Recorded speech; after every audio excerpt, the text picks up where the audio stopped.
Películas olvidadas, encontradas en archivos y áticos, muestran en color la vida durante la Segunda Guerra Mundial. Voces del pasado, recogidas en cartas y diarios, cuentan la historia de los que la vivieron. Juntos, nos revelan un mundo nunca visto hasta ahora.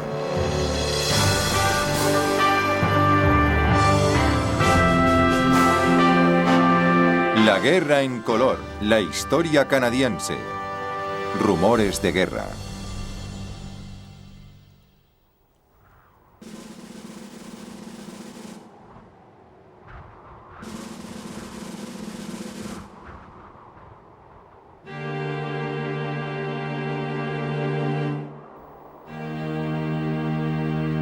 En julio de 1936, 18 años después del fin de la Primera Guerra Mundial, 100.000 personas, incluidos casi 6.000 canadienses, se reunieron en una colina en el norte de Francia. Habían hecho un largo viaje para rendir tributo al sacrificio de 60.000 vidas canadienses perdidas en la guerra que acabaría con todas las guerras. También asistió Walter Prisick, un veterano de Toronto, que captó el descubrimiento del monumento de Vimy con su cámara doméstica. Su mujer, Ruby, que está junto a él, escribe en su diario. Llegamos hasta lo alto de la colina, donde está el monumento, y contemplamos una imagen bellísima, indescriptible. Visitamos las trincheras que se han conservado. Toda la colina está llena de agujeros de metralla y cráteres de minas. Pensábamos en esta tierra empapada en sangre. Ruby Prisick.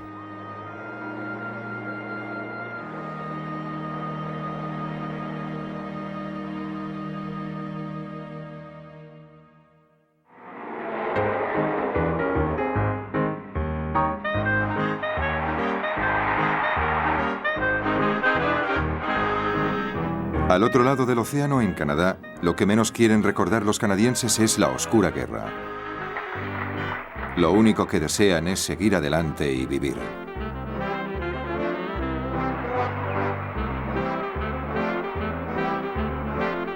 Pero para la mayoría, la vida resulta difícil a causa de la depresión económica más grave de toda la historia de Canadá.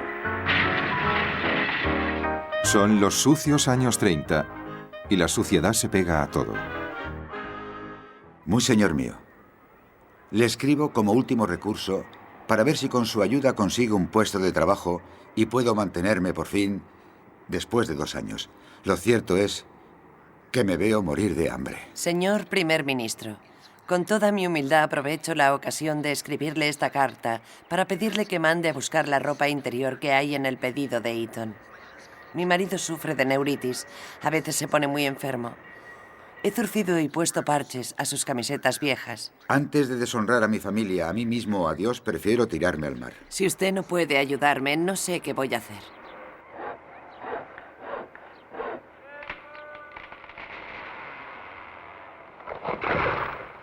Para combatir la inquietud creciente de los miles de solteros parados de Canadá, el gobierno entrega subsidios de alivio y promociona iniciativas de creación de empleo, más conocidas como campamentos de alivio.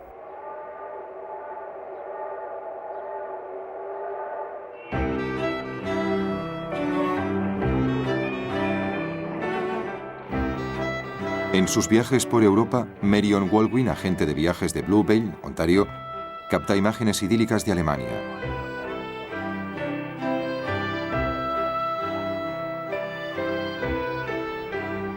Testigo de la euforia que barre Alemania, escribe a Winnipeg a su hermano Don Duncan, de 21 años, recién salido de la Universidad de Manitoba. El 13 de julio de 1937, los jóvenes se saludaban diciendo «Heil Hitler» y son entusiastas del nacionalsocialismo, pero no saben nada de los últimos sucesos ni de ideologías políticas. La Alemania moderna tiene 2 caras. Para el extranjero que no entiende el alemán, todo es magnífico, pero ya hablaremos de la otra cara cuando vuelva a casa. Estos cambios positivos son exactamente lo que Hitler quiere mostrar al mundo cuando su país acoge los Juegos Olímpicos de 1936. Ante la vista de todo el mundo, no se menciona el odio a los judíos, ni una palabra sobre la dominación del mundo. Pero algunos no se dejan engañar por la puesta en escena.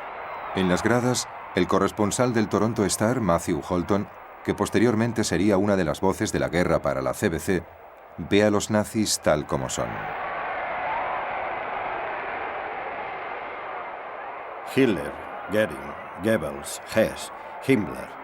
Cuando se sientan en sus asientos de honor en el estadio, el mundo se convierte por unos momentos en un mar de brazos alzados y un solo grito de Heil, Heil, Heil. A veces parece que la nostalgia sádica que ha reconquistado Alemania se extiende por toda Europa como si fuera un cáncer que vuelve a los hombres ansiosos de sangre y muerte. A pesar de los negros presagios de Holton, el mundo vuelve la espalda al triunfo de los nazis. Don Duncan escribe a su casa. 14 de agosto de 1937. Creo que he captado el punto de vista alemán. Para ellos, lo importante es que han recuperado su prestigio. Todos tienen trabajo, todos tienen que comer. ¿Por qué no van a creer en su líder? En todas y cada una de las casas, dormitorios, restaurantes y hoteles donde he estado, hay una foto del bueno de Adolf. Sinceramente tuyo, Don. Ni las observaciones de Don Duncan ni las de muchos otros logran que las democracias del mundo reaccionen. Sin dinero y agotadas por la guerra, Gran Bretaña y Francia se ven obligadas a echarse a un lado y ver cómo el poder nazi se descontrola.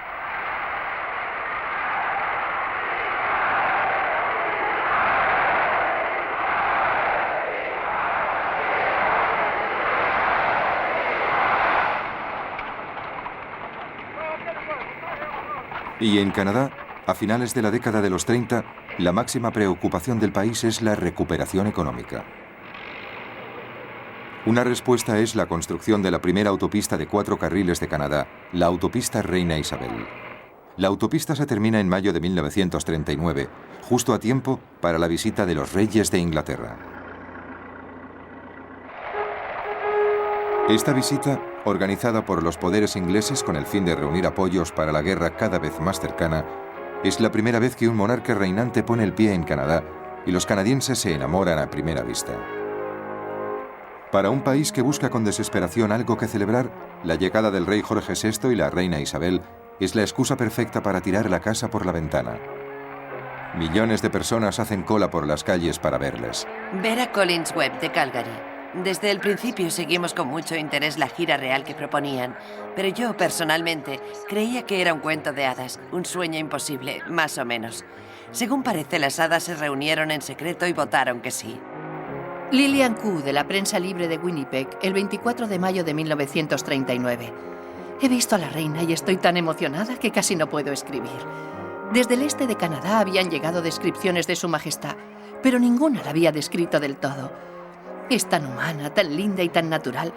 No solo es su majestad, también es una mujer, y una mujer preciosa. La pareja va avanzando por las calles y el rey Jorge se detiene y habla con los veteranos de la Primera Guerra Mundial. Uno de esos veteranos es Carly Christian, el único soldado canadiense que perdió las 2 piernas y los 2 brazos y sobrevivió a la Primera Guerra Mundial.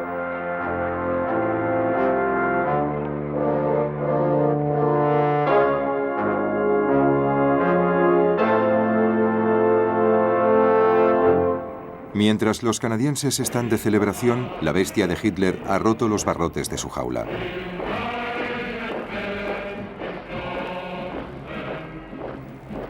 Los nazis amplían Alemania obligando a sus vecinos a ceder territorios mediante chantaje o, si les falla, mediante la agresión directa.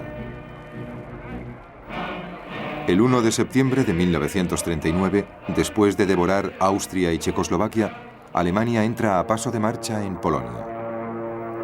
El mundo no puede seguir indiferente. 2 días más tarde, Francia y el Reino Unido declaran la guerra a Alemania.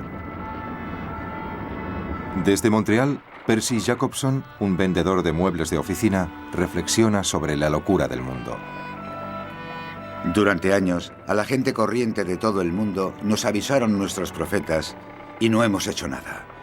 Hemos esperado como ovejas a que cayera el golpe y ahora ha caído y Dios sabe cuándo va a terminar la locura de hoy.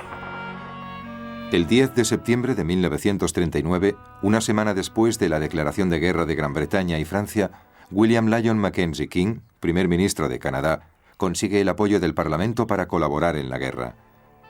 En nombre de Canadá, el rey Jorge VI declara la guerra a Alemania. Esta mañana, el rey, hablando a la gente de su país y a la de ultramar, apeló a todos para que defendieran la causa de la libertad que Gran Bretaña vuelve a abanderar. Canadá ya ha respondido a su llamada. La señora W. Hawkins, presidenta nacional de la Orden Imperial de Hijas del Imperio. Hemos entrado en un túnel largo y oscuro, pero sabemos que hay una luz al final. Será preciso hacer grandes sacrificios y las madres que tenemos hijos varones temblamos al pensar lo que nos depara el futuro. En Montreal, Percy Jacobson decide llevar un diario de guerra y hacer una anotación por cada día del conflicto. Estos son algunos de los comentarios que se oyen en la calle. La guerra será corta, la guerra será larga, mejor ahora que después. Si pillo a ese hijo de puta de Hitler. Por la tarde vi a un perro muerto en la cuneta. Pronto habrá millones de seres humanos tirados en las cunetas del mundo. Percy Jacobson de Montreal.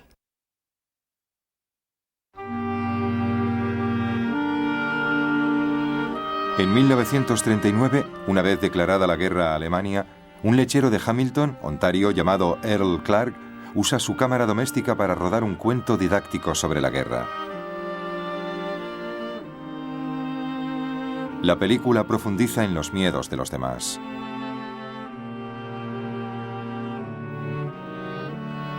Con el tiempo, Earl Clark dejaría el trabajo de la lechería para rodar documentales para la instrucción del ejército canadiense.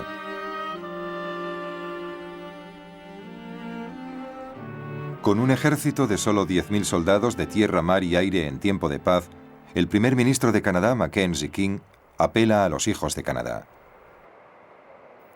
El gobierno ya se ha servido de las provisiones del decreto de medidas de guerra para tomar todas las medidas necesarias para la defensa de nuestros puestos, de nuestra tierra y de nuestra gente. Tal y como ya se ha anunciado, el ejército de Canadá, la marina y la aviación se encuentran en servicio activo. El tiempo está muy variable, pero como hoy no está mal del todo, papá y yo nos hemos subido al tejado del establo y clavamos tablones de madera lo más deprisa que podemos. Ken Canning sube por la escalera hasta el tejado y dice que va a alistarse en la aviación y que si quiero ir con él. Yo he dicho que no tengo bastantes estudios, pero como tendré que alistarme pronto en algo, lo voy a intentar de todas maneras. Don McPhee. El oficial de reclutamiento quería saber si había bebido. Me dijo que fuera a casa a dormir la mona y que volviera al día siguiente si aún tenía buenas intenciones. Donald J. Jorres, de Toronto, Ontario. Mi hermano Jim y yo fuimos a Enetby en el Chevrolet del 29. Me hicieron una revisión médica y la pasé muy bien. Me preguntaron si podía darle a un conejo que corría y les convencí con mis mentiras. Les hacen mucha falta los artilleros aéreos. Don McPhee.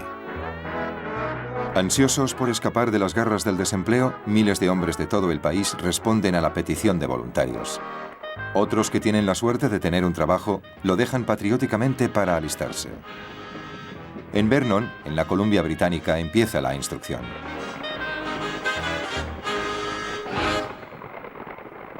En Quebec, el Regimiento Real de Montreal queda inundado de solicitudes. Solo en el primer mes de reclutamiento se alistan 58.000 canadienses.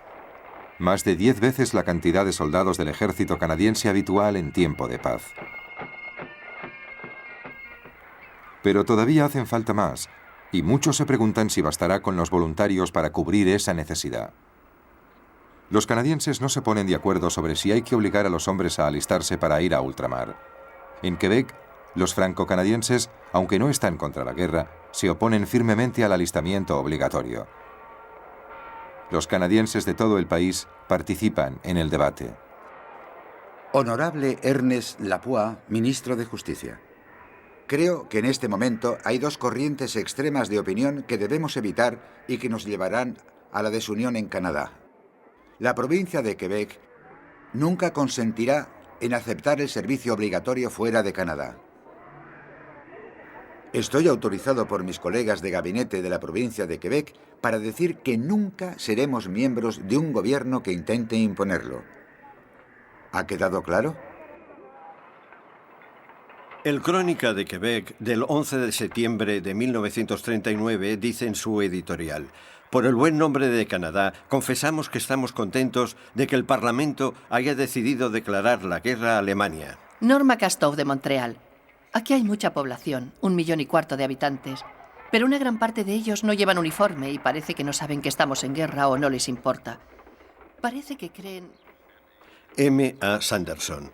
Millones de canadienses como yo no comprenden por qué Canadá no hace un esfuerzo de guerra total. Para nosotros... Claude Chatillon, diciembre de 1939. Un grupo de amigos míos y yo hemos decidido vestir el uniforme. Lo que está ocurriendo en Europa me ha afectado profundamente.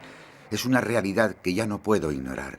Es sobre todo una guerra de ideas, de libertad, de derechos, sin distinción de orígenes, de edad o de color.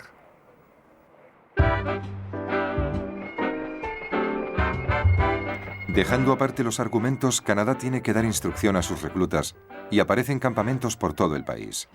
Canadá no está preparado para la guerra y se nota. Rec Roy, de los Cape Breton Highlanders. Los chicos que hay aquí representan a casi todas las unidades de Canadá. Irlandeses con kits, escoceses, soldados de caballería, guardas de infantería, granaderos, húsares, infantería ligera, tanqueteros, ingenieros artilleros, médicos, militares. Harold Cole, 5ª unidad de la División Armada, 2ª sesión en el cuartel general. El otro día tuvimos un ejercicio con el respirador de gas, que es como llaman aquí a la máscara de gas, y nos hicieron correr por el campo con las máscaras puestas. Al principio era muy duro, pero ahora nos hemos acostumbrado y es bastante divertido. Rec Roy, de los Cape Breton Highlanders. Hoy llevo unos 23 meses en servicio y en esta fecha memorable un servidor, el cabo R.H. Roy, ha disparado por primera vez con munición de verdad. Imagínate, 23 meses y solo he tirado 10 tiros de fogueo. Si hasta me sorprendí cuando se disparó. Nos han sacado a hacer prácticas de tiro. He disparado 5 tiros y luego me acerqué a la diana para ver qué tal lo había hecho. Había 10 impactos, así que supongo que lo hice bastante bien. Don McPhee. Después de un duro día de instrucción, los soldados canadienses se dirigen a los centros del Ejército de Salvación para relajarse. Aparte de pases de películas, los centros organizan conciertos y acontecimientos deportivos. Ofrecen libros para leer y material de escritorio para mandar cartas a casa. Los centros del Ejército de Salvación son un tónico perfecto para la soledad y ofrecen calor de hogar a los soldados que están lejos de casa.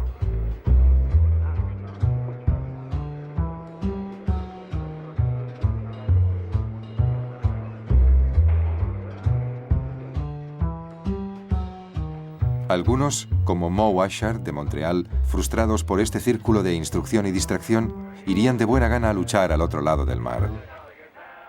Querido papá, aquí no hacemos absolutamente nada, solo comer, dormir, jugar al billar y siempre lo mismo. El viernes nos dieron un pase de 48 horas y luego a las 5 los cancelaron, así que, claro, pensamos, ya nos vamos, pero aún estamos aquí. Yo personalmente creo que aquí nadie tiene ni idea.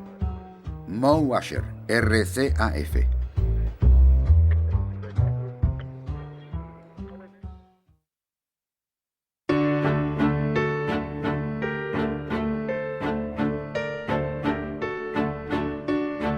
Al principio de la guerra, Gran Bretaña llegó a la conclusión de que Canadá, al ser tan grande y estar tan lejos del enemigo, es un lugar perfecto para la instrucción de la aviación de la Commonwealth. Mackenzie King acepta y así nace el plan de instrucción para la aviación de la Commonwealth británica.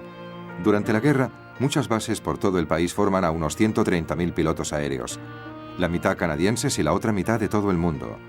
Será una de las principales contribuciones de Canadá a la guerra. Jack Morris Styles, de London, Ontario.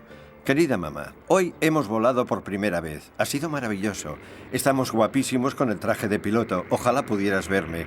Si nos mareábamos, teníamos que usar las bolsas de papel y en lugar de bombardear a algún pobre desprevenido que va a la iglesia, teníamos que guardarla hasta la vuelta y tirarla a la basura.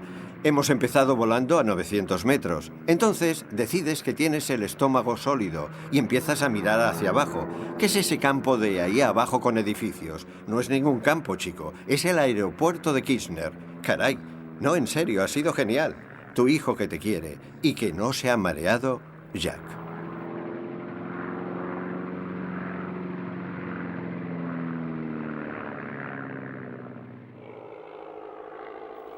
Piloto Bain, tengo uno de los mejores instructores de la estación, un antiguo estudiante de aviación de la Armada de los Estados Unidos. Es bueno, pero duro, y tenemos bastantes divergencias de opinión. La principal es la que tenemos a la hora de aterrizar. Él mantiene la ridícula idea de que tendríamos que aterrizar lentamente, con facilidad y con un mínimo de rebotes. Mis aterrizajes son mucho más picantes. Nos lanzamos rugiendo contra la hierba, recogemos el morro deprisa y corriendo, rebotamos 7 u 8 veces y por fin nos detenemos dando un tirón al freno. El instructor grita y maldice, salta de la carlinga trasera y de vez en cuando me da una colleja. En 1940, cuando Alemania invade Noruega, algunos miembros del ejército noruego libre escapan a Canadá para seguir la instrucción. Algunos de esos hombres se instalan en las islas del puerto de Toronto, donde contribuyen a preparar a los pilotos, a los equipos de tierra y a los mecánicos del plan de instrucción para la aviación de la Commonwealth británica.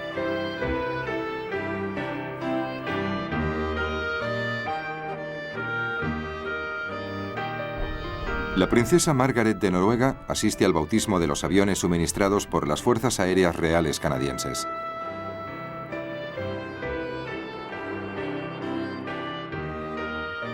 Al no poder recibir cartas de los seres queridos desde Noruega, los soldados están encantados con las cartas de sus amigos de los Estados Unidos y de Canadá. También les encantan los nevados inviernos de Canadá, que les permiten hacer la instrucción y relajarse más o menos igual que en su país, en Noruega. Pero los noruegos no son los únicos en aprovecharse de los inviernos canadienses. Entre ejercicio y ejercicio, los reclutas visitantes de Nueva Zelanda descubren lo que significa ser canadiense. El día de su graduación, los chicos de Nueva Zelanda corresponden invitando a los demás a compartir la cultura maorí de su país.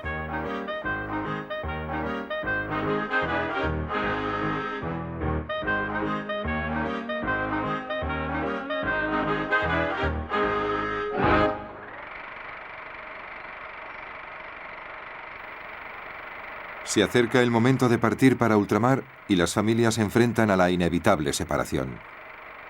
Rowland Kingham, del regimiento escocés canadiense, filma estos preciosos momentos con su familia. Para algunos soldados, la separación duraría hasta 6 años.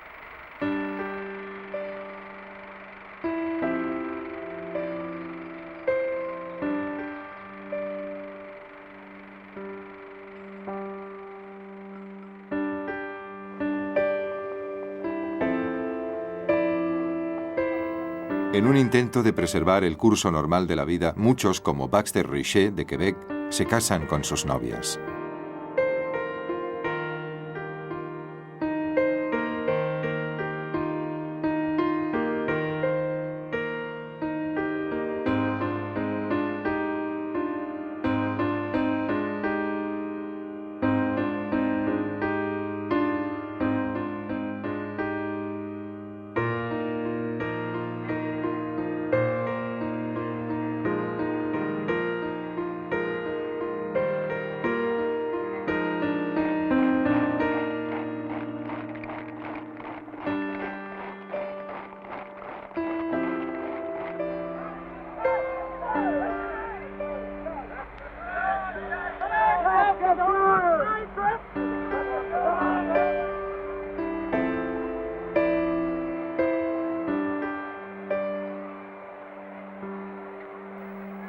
En los meses siguientes, un flujo constante de canadienses se marchan a servir a ultramar.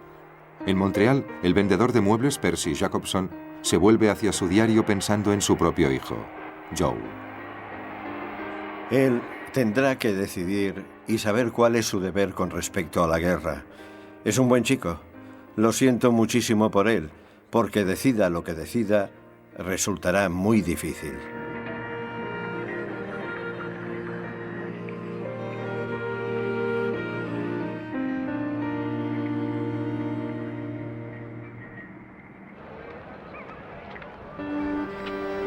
Desde la costa este de Canadá, Percy Jacobson recibe una llamada.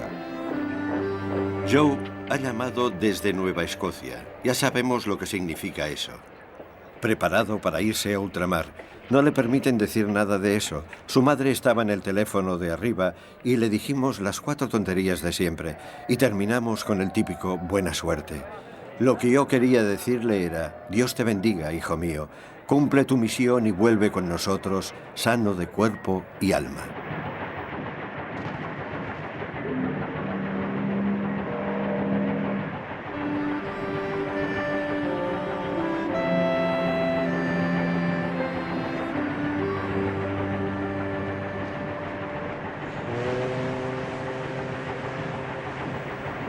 Mientras los barcos zarpan sobre el Atlántico, Europa está ardiendo.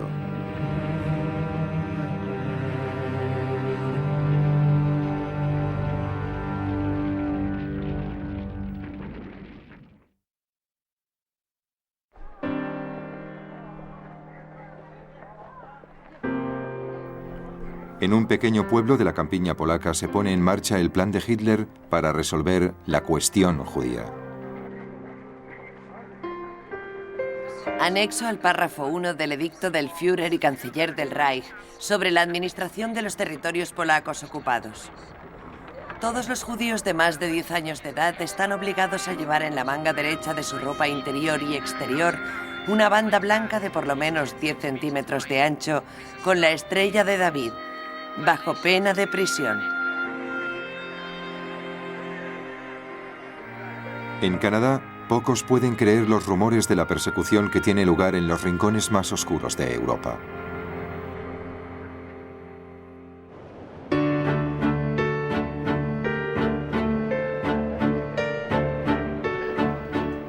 Algunos de los primeros soldados que emprenden la travesía de 10 días hasta las costas de Inglaterra forman parte del 48 de Highlanders de Toronto, conocidos como los Elegantes. A bordo, los ánimos están muy altos. Pocos saben qué peligros les esperan en los años siguientes. Uno de los Elegantes es Jordi Bill, de Toronto. Cariño, es la tercera carta que te escribo hoy. Seguro que pensarás que no hago nada en todo el día, pero es que hoy he tenido algo de tiempo libre. Fuera ya está oscuro. Jordi. La llegada de tropas canadienses a suelo británico resulta un ligero anticlímax. Como los alemanes están agazapados en Polonia, muchos empiezan a decir que el conflicto es una guerra de pega. Los soldados canadienses no pueden hacer mucho, solo seguir con la instrucción y jugar. Saludos desde el Club Castor. Londres, 8 de marzo de 1941. Los ingleses se han portado muy bien, son serviciales que no veas y siempre dispuestos a ayudarnos en todo. Esta idea del té a las 4 me parece genial. Parece que estamos comiendo todo el día. Es como salir del despacho a las 4 para tomar una Coca-Cola. Moe Asher, de la RCAF. Teniente Jordi Bill, de la 48 de Highlanders de Canadá en Inglaterra. Esta tarde hemos tenido deportes. Se ha reunido todo el regimiento y ha sido fantástico, porque últimamente no pasa casi nunca. Las compañías están muy repartidas y casi nunca se ven. Dennis Taylor, de la Primera División de Artillería, en Inglaterra. Las colonias están bien representadas, todas las provincias.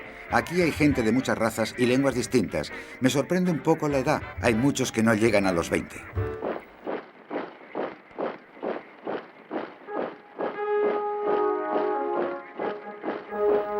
En una base inglesa, los soldados canadienses reciben instrucciones de prepararse para la revista. Les dicen que deben comportarse de una forma perfecta y asegurarse de sacar brillo a los botones y a los zapatos. Los soldados se colocan en posición y esperan la llegada de 2 visitantes muy especiales, el rey y la reina. Igual que en Canadá, la pareja real causa una gran impresión. Se realizan varias revistas parecidas por toda Inglaterra. Para los soldados son una forma de recordar que luchan por la Commonwealth y por todo lo que representa. Charles Stacey. El tiempo era muy bueno y todo el mundo, desde el rey y la reina al último soldado, disfrutó de la ocasión. La reina tiene entre los soldados el mismo éxito que tuvo durante su visita a Canadá antes de la guerra. Los chicos le sonríen cuando la ven pasar y ella les devuelve la sonrisa.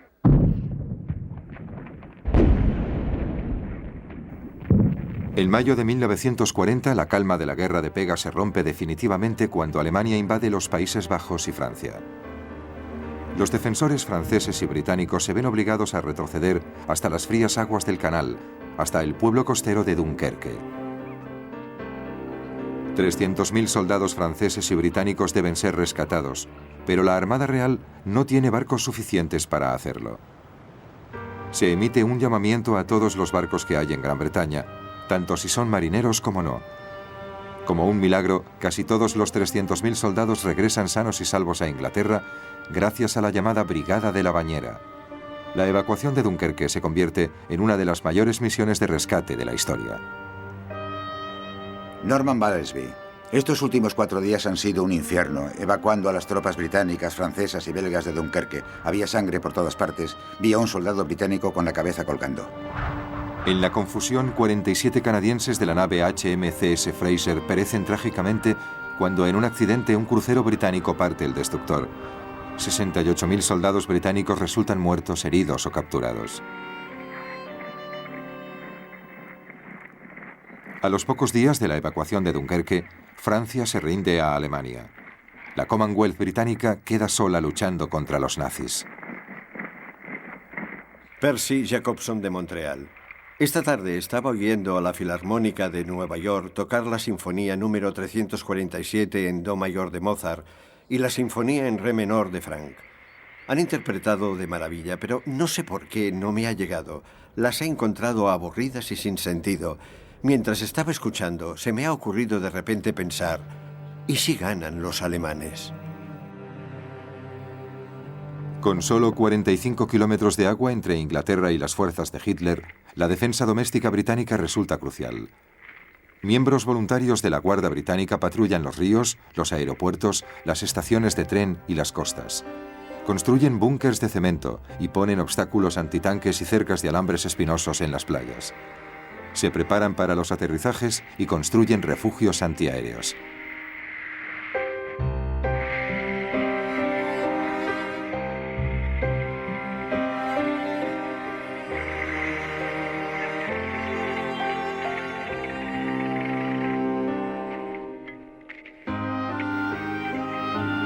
El plan de defensa doméstico de Gran Bretaña incluye la protección de su bien más preciado y más vulnerable, los niños. Se desarrolla un plan para llevar a miles de niños británicos muy lejos del peligro. Desde su casa en Toronto, Marie Williamson escribe a una madre inglesa a cuyos hijos ha aceptado alojar. Carta del 11 de julio de 1940. Querida Margaret, aquí casi todo el mundo que puede está dispuesto a alojar por lo menos a un niño. Si los chicos vienen sin usted, le agradecería que me dijera qué enfermedades han tenido y qué vacunas llevan, y esas cosas. Por favor, no se preocupe por los arreglos económicos. Estamos absolutamente preparados para mantener, vestir y cuidar a los niños como si fueran nuestros propios hijos. Cuantos más niños podamos sacar de Inglaterra, más contentos estaremos. Margaretville.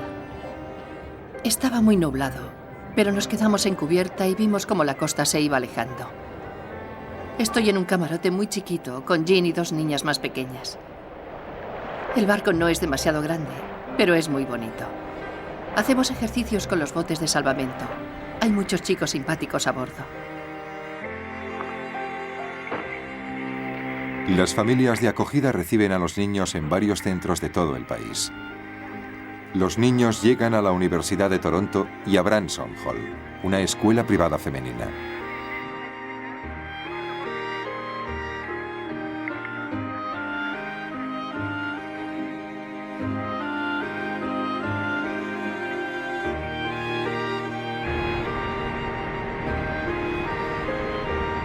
Pero algunos se preguntan si Canadá está del todo a salvo.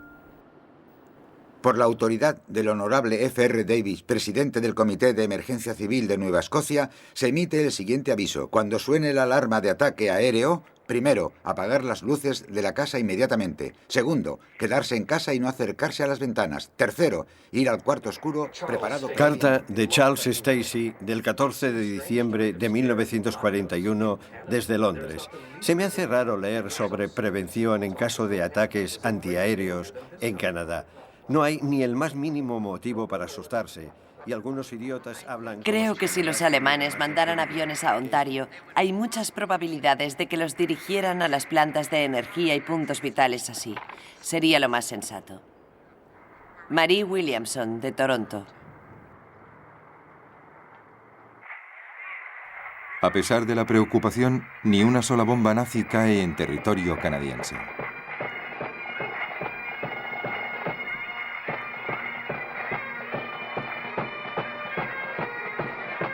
El miedo a los ataques en territorio canadiense es puramente especulativo, pero la necesidad de reunir dinero para subvencionar la participación de Canadá en la guerra es más que real.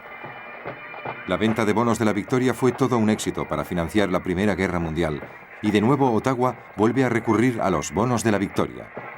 Mediante desfiles se anima a los canadienses a comprar bonos de la victoria, certificados de ahorros de guerra y sellos de ahorros de guerra.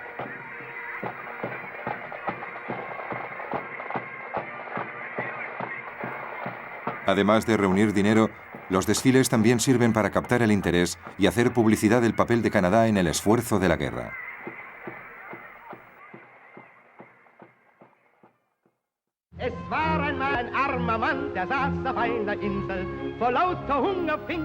Al otro lado del océano, como muestra este documental de propaganda alemana, Gran Bretaña se ve más que nunca amenazada por los ataques enemigos.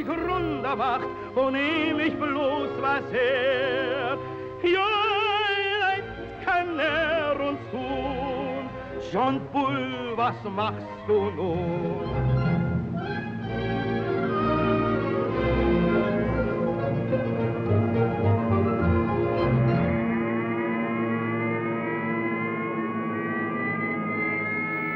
La batalla de Gran Bretaña ha empezado. Los ataques solo tienen un objetivo: abrir camino a la invasión alemana de Inglaterra.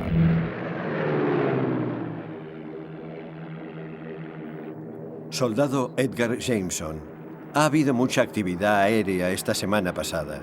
Por aquí no han pasado tantos como donde estábamos nosotros. La semana pasada vimos cómo abatían a 3 o 4 aviones alemanes. Margaret Duncan. Nos llevamos un buen susto hace unas 2 semanas, cuando uno de nuestros aviones y un avión alemán chocaron justo encima del pueblo. Los 2 pilotos resultaron muertos, pero aquí no hubo ningún herido. Fue espantoso, pero no es nada comparado con lo que hemos vivido algunos.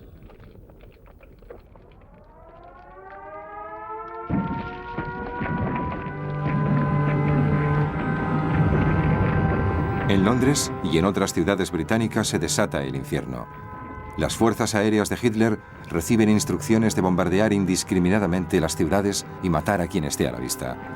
Mary McLeod Moore, una voluntaria civil de origen canadiense que está sirviendo en el Reino Unido, se encuentra en lo más duro del Blitz.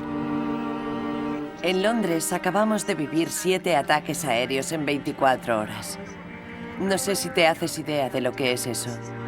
Por las noches, el sonido de los aviones es como oír el batir de las alas de un pájaro de presa enorme, siniestro y obsceno. En Londres intentamos adaptarnos y olvidar lo que es una vida normal y convertir la anormalidad en normal.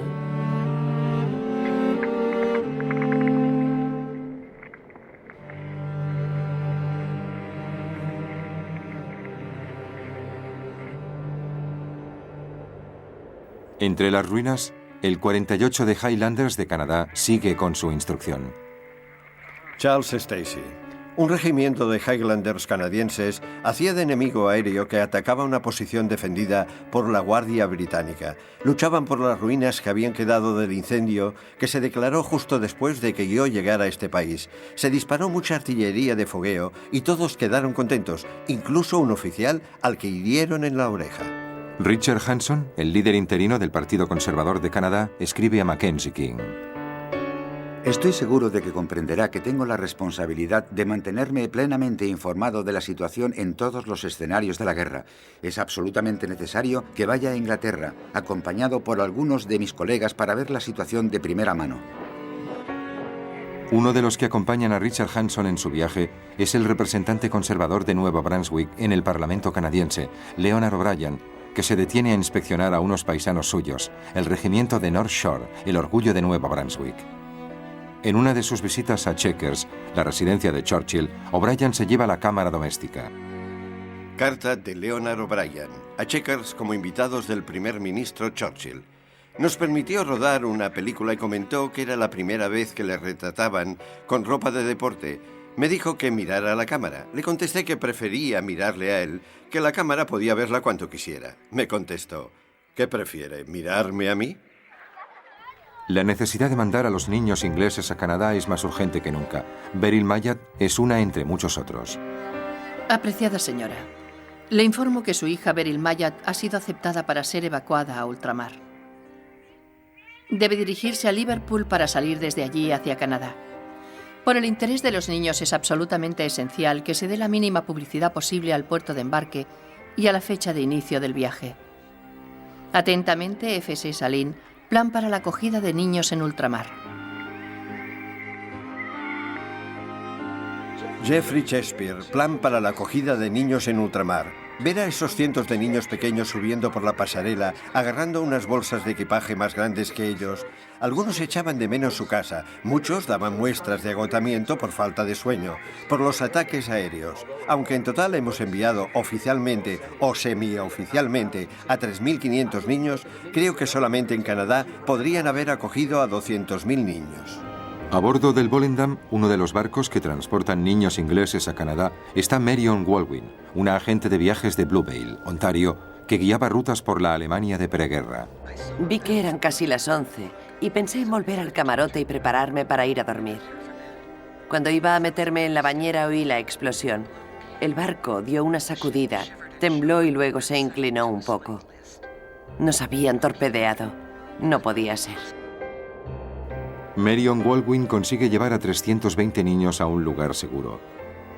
Pero el 8 de octubre de 1940, los pequeños viajeros a bordo del barco llamado Ciudad de Benarés no tienen tanta suerte. 293 personas, incluidos 87 niños, mueren cuando un submarino alemán torpedea su barco. La explosión es tan violenta que el barco se hunde en menos de media hora. Solo 13 niños, 18 mujeres y 82 hombres sobreviven al desastre.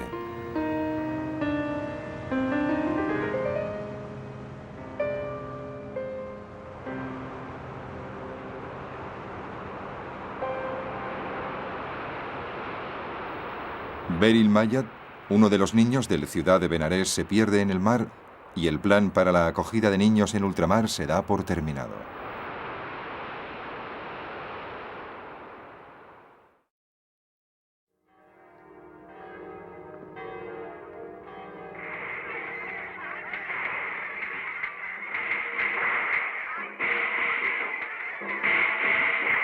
En Toronto, las calles del barrio chino están llenas del color y los sonidos del desfile. Han pasado 10 años desde que los japoneses conquistaron Manchuria por primera vez. Mientras los brillantes dragones que representan la fuerza, el valor y la resistencia se alzan por las calles,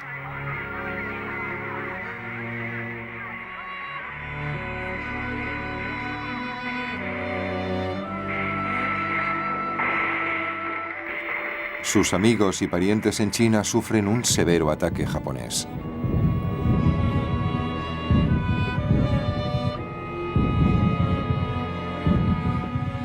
Ahora Japón domina la mayor parte de la costa este de ese país.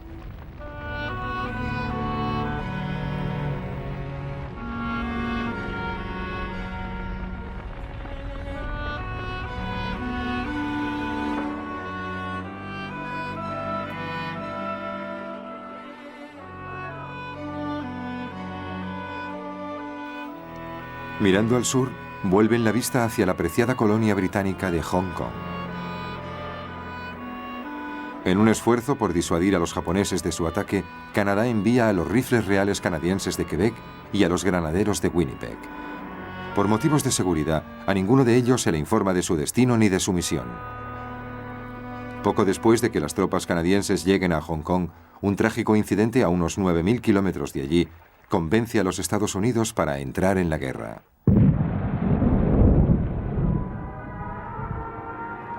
El 7 de diciembre de 1941, una fecha cuya infamia se recordará.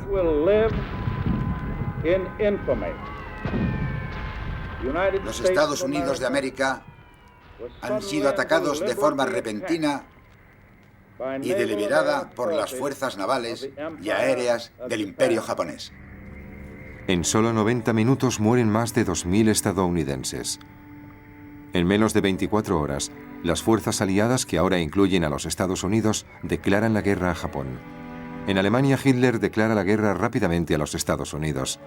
El conflicto se ha convertido en una guerra mundial.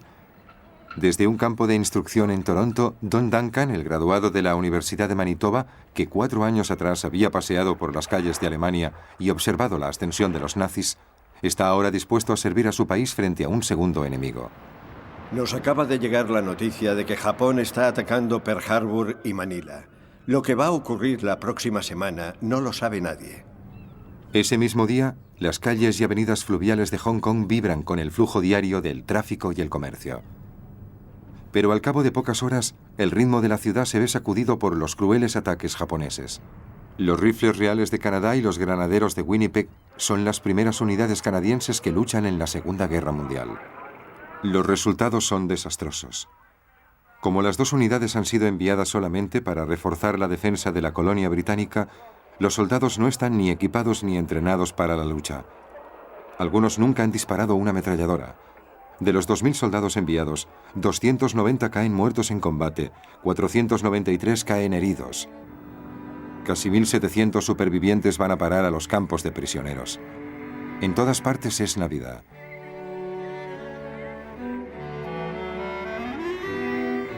Desde el Hospital Stanley del Colegio de Saint Stephen, en Hong Kong, el capellán James Barrett escribe una carta a su casa, una carta que nunca llegó a terminar.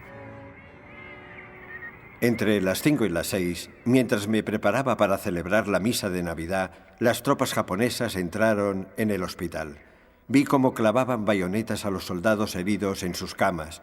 Durante el día vinieron 2 soldados y se llevaron al artillero Henderson por la fuerza. Cuando se fueron y cerraron la puerta oímos gritos. Creo que eran de Henderson. Todos nos levantamos pronto la mañana del 26. Di una vuelta por el hospital para ver el alcance de las víctimas y los daños. Una de las hermanas me dijo que, entre el momento de la captura y la mañana siguiente, la habían obligado a acostarse sobre los cadáveres y que los japoneses hicieron con ella lo que quisieron.